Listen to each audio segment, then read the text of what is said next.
안녕하세요. 저는 결혼한 지 1년도 되지 않아 이혼하게 된 제 기구한 사연을 들어주시렵니까? 남편과 저는 9년 연애 후 결혼했습니다. 저의 부부는 20대 후반이고 시부모님은 50대 초중반이십니다. 서울이 고향이었던 제가 익산에 있는 한 국립대학교에 다니면서 캠퍼스 커플로 만나게 됐고, 연애 기간 동안 평범한 연인들처럼 주울 때도 싸울 때도 있었지만 결혼하고 나서는 싸우는 일 없이 행복하게 잘 살고 있었어요. 서로 맞추면서요. 익산 토박이인 남편은 조금 다르지리긴 했지만 크게 성격이 모나치 않은 편이었죠. 평상시에 될 수 있으면 저한테 맞춰주려고 했던 사람이었어요. 주변 사람들한테도 잘하고 저희 부모님한테도 잘해서 주위에 흠잡힐 데 없는 사람이었고, 대학생 때 과대를 여러 번 할 정도로 리더십도 있었죠. 경제권도 저한테 다 넘기고 월급 받으면 꼬박꼬박 저한테 다 보내주고 용돈 받아서 썼고요. 그러던 어느 날 시댁으로부터 충격적인 이야기를 들었습니다. 시아버님이 3억 원에 가까운 거에게 빚을 졌다는 걸요. 빚은 도박 때문에 지게 되었고 개인 은행카드로는 사채까지 다양한 곳에서 빚을 지셨다군요. 결혼할 당시 제가 알고 있던 빚은 살고 계시던 집담보 대출 1억 8천 정도뿐이었습니다. 시아버님 월급이 500만 원 이상이시고 시어머님은 가정주부세요. 대출받아서 살고 있는 집이지만 아버님 월급이 꽤 되고 도련님도 일을 하는 상황이어서 돈 들어갈 곳이 많지 않은 걸로 알고 있었습니다. 그래서 어느 정도 대출금 바쁘면서 사시다가 은퇴하시고 주택연금 받으시면서 사시면 되겠다 싶었습니다. 그래서 크게 걱정이 없었습니다. 시부모님과 관계도 좋아서 같이 좋은 곳도 다니고 그저 평범하게 살다가 노후에 아프시면 도와드려야겠다 생각했었죠. 결혼할 때 시댁에서 딱 1,000만 원 집 구하는데 도움 받았습니다. 친정에서는 더 해주고 싶어 하셨지만 시댁에서 1,000만 원밖에 못 받으니 친정에서도 1,000만 원만 받았습니다. 그리고 우리끼리 모은 돈에 전세 자금 대출해서 작은 오피스텔 전세 집에서 시작했어요. 시댁에서도 그저 너희 둘이 잘 살면 된다고 알아서 잘 살으라고 하셨습니다. 돈을 안 해주셔서 서운하고 그런 마음도 전혀 없었고 그저 둘이 잘 살아보자 하는 마음과 희망으로 시작했습니다. 그리고 결혼 전에 남편이랑 이야기했던 대로 저는 직장을 그만두고 하고 싶은 일을 시작했습니다. 퇴사할 때 퇴직금으로 3천만 원 정도 받아서 경제적으로 무리될 부분은 없었습니다. 그래서 한 달에 100 정도씩 적금하고 알뜰살뜰하게 살림하면서 잘 살고 있었어요. 둘이 문제 될 것 전혀 없었습니다. 그런데 3억 빚이라는 일이 터져버린 거죠. 처음에 소리 들었을 때는 그저 황당했습니다. 도박으로 빚을 3억이나 졌다는 게 어이가 없었고 시아버님을 그렇게 안 봤는데 배신감이 들더군요. 진짜 아버님이 어떤 분인지 남편 통해서 물어보기도 하고 결혼 전에 자주 찾아뵙기도 했었거든요. 그때는 정말이지 재테크에 능하지 않으실 분 가정적이고 능력있고 좋은 분인 줄로만 알았는데 도박꾼이라니요. 생각해보면 이상하기는 했습니다. 그렇게 월 수익이 많으시고 지방인데도 집의 70% 이상이 대출이라는 게 의아하긴 했었어요. 허나 사정이 있겠지 다른 재산이 있겠지 싶었는데 그게 전 재산이었다니. 그런데 이제는 그마저도 날리게 생겼다니. 시댁에 가서 이야기를 들어보니 급한 게 사채였습니다. 사채업자들이 계속 아버님 회사 찾아오고 어머님한테 전화하고 해서 두 분 다 정신적으로 많이 힘드신 게 같았어요. 결혼한 지 4개월밖에 안 된 우리에게 돈 좀 해줄 수 있냐고 하시더라고요. 둘이 있는 돈 없는 돈 그간 모은 돈 모두 탈탈 털어서 결혼한 게 아시면서 말이에요. 얼마나 급하면 그러실까 싶고 일단 급하게 갚아야만 될 것 같아서 900만 원 해드렸습니다. 남편이 저랑 동갑이라 늦게 취업했고 결혼 준비 기간 동안 월급 받은 것까지 다 털어서 결혼 준비해서 남편은 모은 돈이 하나도 없었어요. 그래서 제 퇴직금 일부 들여서 사채 기질 해결했습니다. 그리고 아버님이 회사 돈도 건드리셨다고요. 2,500만 원 정도를 말이에요. 한마디로 공금행정을 하신 거죠. 그게 급하게 일부 해결하느라 어머님이 카드 대출 200만 원을 받으셨는데 만기일이 다가온다 하셔서 또 200만 원을 그런데 은행뿐만 아니라 카드 대출 이자가 너무 세서 매달 원금과 생활비 이자까지 나가는 돈만 500만 원 이상이었습니다. 아버님 월급이 500만 원 정도인데 그냥 다 나가는 거죠. 사면서 받은 대출도 원금이랑 매달 나가는 돈이 커서 집 팔고 회생이나 파산을 하자고 아버님 말씀드리니 아가야 시애비 무시하냐. 나 아직 그렇게까지 인생 막장 아니다. 집은 있어야 된다.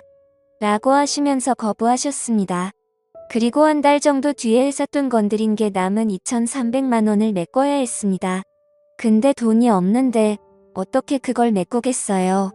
결국에 어머님이 또 카드 대출을 받아서 해결했습니다.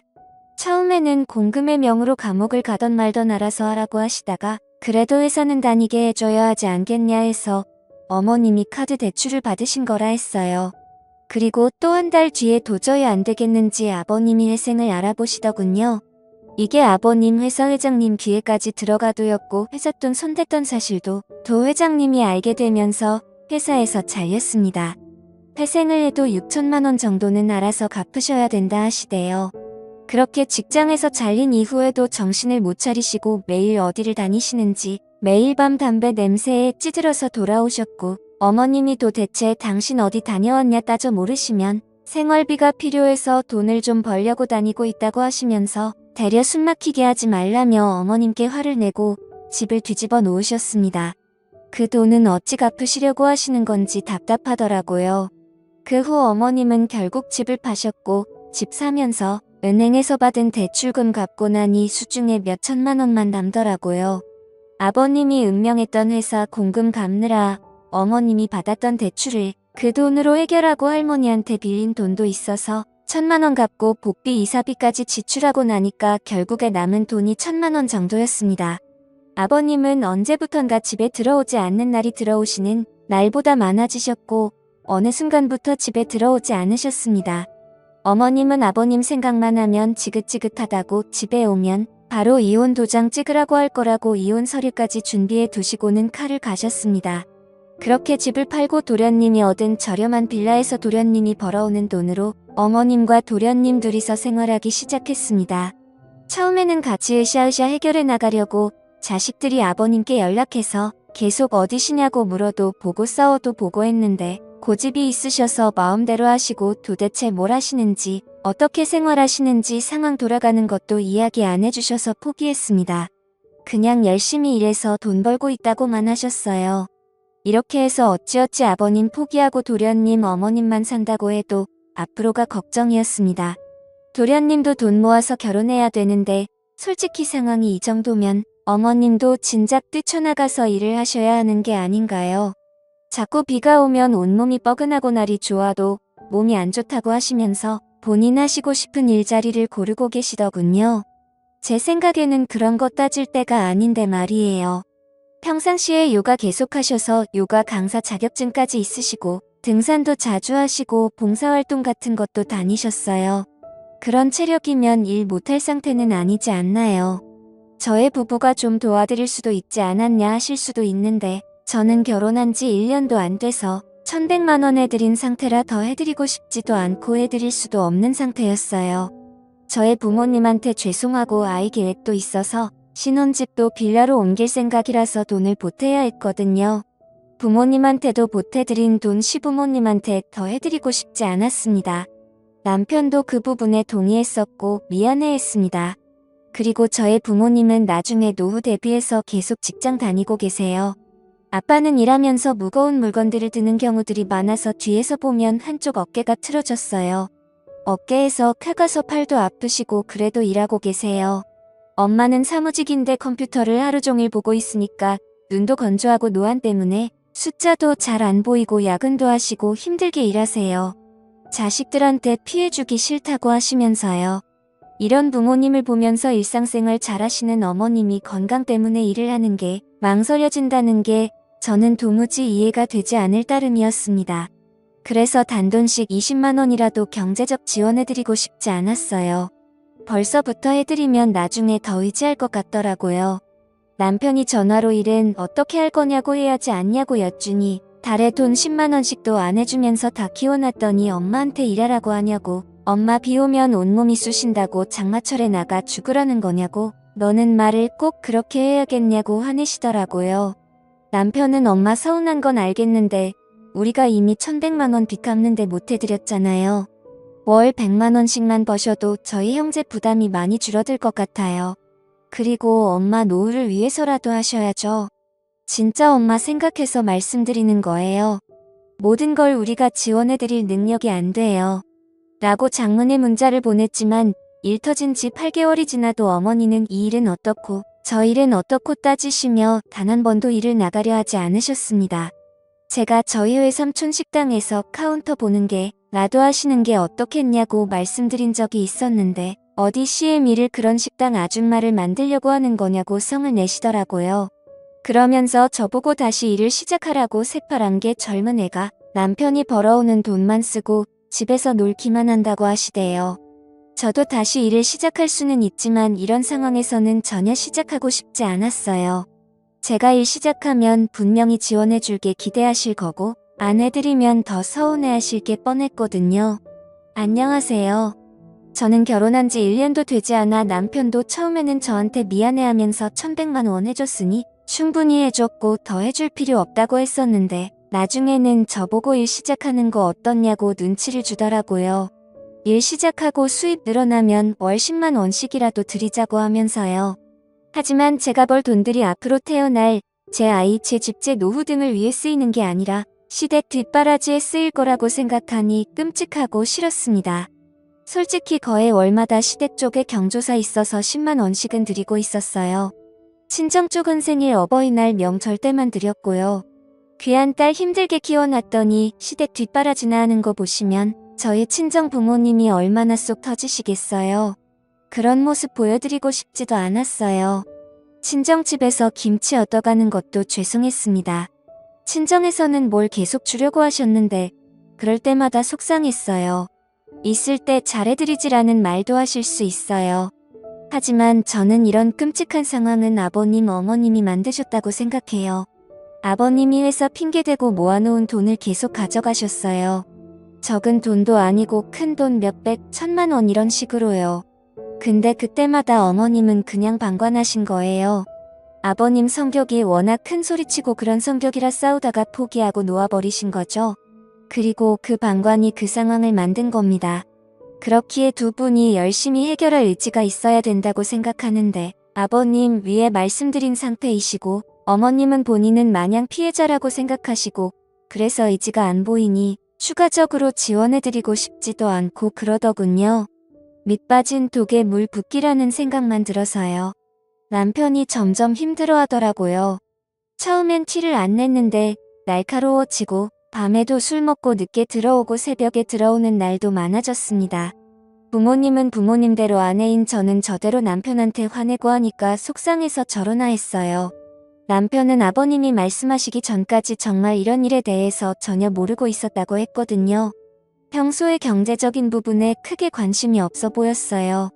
저한테 경제권을 완전히 맡겼었고 돈에 대한 욕심도 전혀 없어 보였고 소소하게 우리가 할 수 있는 선에서 열심히 살면서 살림을 꾸려나가자고 했었어요. 저도 그렇고 남편 불효님까지 부모님한테 뒤통수 맞은 거인 줄 알았습니다. 남편도 피해자라는 생각에 남편이 너무 안쓰러웠고 아무리 술을 먹고 늦게 들어와도 새벽에 들어와 술 주정을 부려도 다 이해해 주려고 했습니다. 기죽어 들어온 남편을 꼭 안아주고 다음 달부터 다시 시작해야겠다고 결심했습니다. 그리고 남편한테 다음 날 아침 말했어요. 다음 달부터 출근하기로 결심했다고. 남편이 혹시 본인 부모님 빚 때문에 그런 거냐고 하면서 눈물을 머금은 채 말하는데 저도 그 모습을 보고 눈물이 나더라고요. 진짜 아침 대바람부터 둘이 부둥켜 안고 펑펑 울었네요. 열심히 살아보자고 대신 어머님 일하시는 게 설득 멈추지 말자고 도했습니다. 그렇게 저는 일자리를 구하고 출근을 예정일보다 더 일찍 시작했어요. 일자리라는 일이 전문직은 아니지만 워낙 수요가 많은 업종이라 쉽게 일을 구했습니다. 남편과는 주말에 데이트도 하면서 여전히 신혼에 단 꿈에 젖자 있었어요. 그러다가 그날 그것을 알게 된 겁니다. 그날은 제가 몸살이 심해서 사장님께 양해를 구하고 출근했다가 몇 시간 후에 병조퇴를 했던 날이었습니다. 남편이 걱정할까봐 조퇴한다는 말은 안 했고 그냥 몸이 좀 안 좋다고만 했었어요. 남편은 너무 걱정된다고 하면서 병원에 꼭 가라고 해주었고 중간중간 전화를 하면서 챙겨주었습니다. 그렇게 조퇴를 하고 집에 도착해 문을 열었는데 현관에 처음 보는 신발이 놓여 있었습니다. 뭐지 싶어서 조용히 집 안으로 들어갔습니다. 참고로 남편이 밤에 와도 늦게 오는 날들이 많아서 제가 집 비밀번호 누르는 걸 무음으로 설정해 놓은 터라 문 닫는 소리 빼고는 큰 소리가 나지 않았어요. 저는 안방 쪽에서 대화 소리가 들리는 걸 느끼고는 안방문을 벌컥 열었습니다. 그런데 그곳에 연락 없으셨던 시아버지와 출근한 줄로만 알았던 남편이 있는 게 아니겠어요. 아버님은 남편이랑 점심을 먹으러 왔다고 했고 남편은 아버님이 아프셔서 같이 병원을 가려고 만났다고 했습니다. 그리고는 둘이 서로 눈빛을 주고받더니 병원 갔다가 점심을 먹으러 만났다고 하는데 영 느낌이 세하더라고요. 그래서 알겠다 하고 그럼 병원은 다녀오셨냐 했더니 지금 병원에 안 그래도 가려고 한다고 했습니다. 저는 당시 몸이 너무 안 좋은 상태라 몰아다져 웃기도 피곤했고 힘들어서 알겠다고 말하고 둘을 보내고 안방에서 한숨을 잤습니다. 그렇게 한숨 자고 일어나니 존몸이 개운해지면서 동시에 남편과 아버님이 영 수상하더라고요. 남편은 아버님이랑 연락이 영 안 돼서 답답하다고 바로 그날 오전에도 카톡으로 말했었거든요. 저에게 뭔가 숨기는 게 있는 것 같았습니다. 허나 그게 뭔지 알 방도가 없으니 답답할 따름이었어요. 그냥 저는 바로 남편이 저녁에 오자마자 물어봤습니다. 왜 나한테 거짓말했냐고 아버님한테 연락 안 된다고 해놓고 왜 약해서 만난 거냐고. 아버님이 요즘 다시 도박 때문에 빚쟁이들한테 쫓기고 있어서 혹시나 저랑 나는 카톡 내용도 유출되거나 하면 곤란해질까봐 그랬다고 했습니다. 그럼 왜 집에 둘이 있을 때도 얘기 안 했냐고 따져 물으니 제가 걱정할까봐 그랬다고. 제가 아내지만 자기 아빠의 치부를 알리는 게 부끄럽고 자존심 상했다 하더라고요. 진짜 한숨 나오더라고요. 개벌은 못 고친다더니 진짜 죽어야 도박질은 끝난다더니 여전히 그 짓거리 하고 다닌 시애비라는 끼 인간으로도 안 보였습니다. 욕이 목구멍까지 차올랐지만 그래도 남편 아버지인데 그리고 내 시아버지인데 참자참아 하면서 참았죠. 그리고 그 다음날 아침에 일어났는데 또 몸살이 올라오더라고요. 원래 남편 출근 후 한 20분 정도 후에 제 출근 시간이라 남편 보내고 좀 더 누워있다가 가려고 했는데 그냥 사장님께 오늘 하루 병가 쓰겠다고 하고 누워있었습니다. 그리고 세상 모르고 잠이 들었네요. 그런데 무슨 소리가 틀려 잠에서 깨보니 거실 쪽에서 남편 목소리가 들렸습니다. 뭐지 벌써 남편 퇴근 시간인가 하고 시계를 봤더니 겨우 오전 10시더라고요. 뭐지 싶어 안방에서 숨죽이고 남편의 통화 내용을 듣는데 뭐라 잘 들리진 않았지만 대충 오늘은 좀 일찍 갈 수 있습니다. 거기서 뵐게요. 오늘은 좀 늦게까지 가능합니다. 뭐 이런 말들이 틀렸어요. 저는 뭔가 남편이 나를 속이고 있구나 싶었습니다. 그러다가 남편의 목소리가 제가 있는 안방 쪽으로 가까워지는 걸 느꼈고 저는 안방 옷장 속에 몸을 구겨 넣었습니다. 남편은 안방에 들어와서도 한동안 통화를 하는데 여간 이상한 게 아니었어요. 오늘은 어제 잃은 걸 다 만회할 거라느니 오늘 성과급이 나와서 주머니가 빵빵하다느니 이런 말들을 하는 겁니다. 저는 촉이 오더군요. 남편이 나가는 소리를 듣자마자 저는 옷을 대충 갈아입고 모자를 눌려 쓴 채 남편의 뒤를 따랐습니다. 2층 오피스텔이라 계단으로 급하게 따라 엘리베이터를 따라 내려가니 남편이 급하게 걸어서 어디론가를 가더라고요. 저도 따라갔습니다. 그런데 골목길에 들어서자 저희 시아버지가 남편 앞에서 손을 흔들고 계셨습니다. 저는 뭐지 이 부자가 도대체 뭘 하려는 거야? 설마 하면서 몰래 뒤따라갔습니다. 다행히 저인 걸 눈치 못 챈 것 같았고 둘은 뭐가 그렇게 신났는지 열심히 한 5분을 걷더니만 집 근처에 있는 한 모텔로 들어갔습니다. 저는 부자가 모텔 한 방에서 도대체 뭐 하려는 건가 너무 이상해서 급하게 들어갔는데 사라지고 없더군요. 그래서 제가 그럼 혹시 장기 투숙액은 없냐 했더니 있지만 고객 보안상 절대 말씀 못 드린다고 나가라고만 했습니다. 저는 어쩌지 발만 동동 구르다가 방 하나 대시를 하겠다고 하고 결제를 하고 제 방으로 들어갔습니다. 그리고 복도로 나가 남편에게 전화를 걸었어요. 혹시나 방 안에서 전화벨 소리가 들리진 않을까 신라 같은 희망을 품고요. 그런데 정말 가까운 복도 쪽에서 전화벨 소리가 들렸습니다. 저는 뭐지 하고 급하게 제 방으로 들어가 살짝 문을 열고 복도를 살피더니 제 남편이라는 놈이 복도 벽에 기대서 제 전화를 받는 게 아니겠어요. 저는 떨리는 목소리로 작게 여보 지금 어디야? 라고 물었고 제 남편은 아주 천연덕스럽게 어디긴 일하고 있지 거래처 왔어라고 하더군요. 아 오늘 일찍 와같이 저녁 먹고 싶어라고 하자 어쩌지. 거래처 부장님이 오늘 술 한잔 하자고 하시네. 우리 회사 가을이라서 어쩔 수가 없을 게 같아 이해해줘 하면서 애교 섞인 목소리로 말하더니만 여보 미안해 나 지금 끊어야 돼서 또 연락할게 하더니 전화를 뚝 끊더라. 저는 문틈 사이로 남편이 들어가는 방향을 캐치한 후 바로 나와서 그 방 문을 미친 듯이 두드렸습니다. 그랬더니 한참 뒤 남편이 아니라 우락부락한 목부터 팔까지 문신이 도배된 남자 한 명이 문을 열더니만 짜증스러운 목소리로 누구냐고 묻더군요. 저는 바로 그 방 안을 스캔했습니다. 그 방 안에는 담배 냄새가 너무 자욱해서 선명하게 보이지 않았지만 초록색 테이블이 하나 놓여져 있었고 거기에 여러 명의 사람들이 카드 같은 것을 가지고 게임을 하는 듯 했어요. 제가 거기에 서서 한참을 멍 때리자 저를 발견한 남편과 시아버지라는 작자가 그 테이블 아래에 급하게 숨더군요. 진짜 그 모습을 혼자 보는 게 아까울 정도로 어이없고 웃겼습니다. 웃으면 안 되는 진짜 심각하고 화나는 상황이었는데 웃음이 나오대요. 저는 죄송합니다. 잘못 왔습니다라고 말한 후 바로 제 방으로 급하게 들어와 경찰에 신고를 했고 경찰은 바로 그 모텔 방을 급습해서 제 남편과 시아버지를 비롯해서 일당들을 검거했습니다. 그리고 경찰서에서 알게 된 사실이 남편은 시아버지의 도박을 모른 게 아니라 함께 해왔었고 그간 도박 빚은 시아버지 혼자의 빚이 아니라 함께 빚은 거였던 겁니다. 그래서 어머님도 저희가 그 빚을 갚는 게 당연하다고 하셨던 거고요. 저는 사기 결혼으로 고소하려 했지만 변호사는 그저 이혼 소송과 위자료 청구 소송 정도만 가능하다고 하셨고 긴 소송 끝에 결국 잦은 위자료 몇천만 원을 받게 된 게 전부입니다.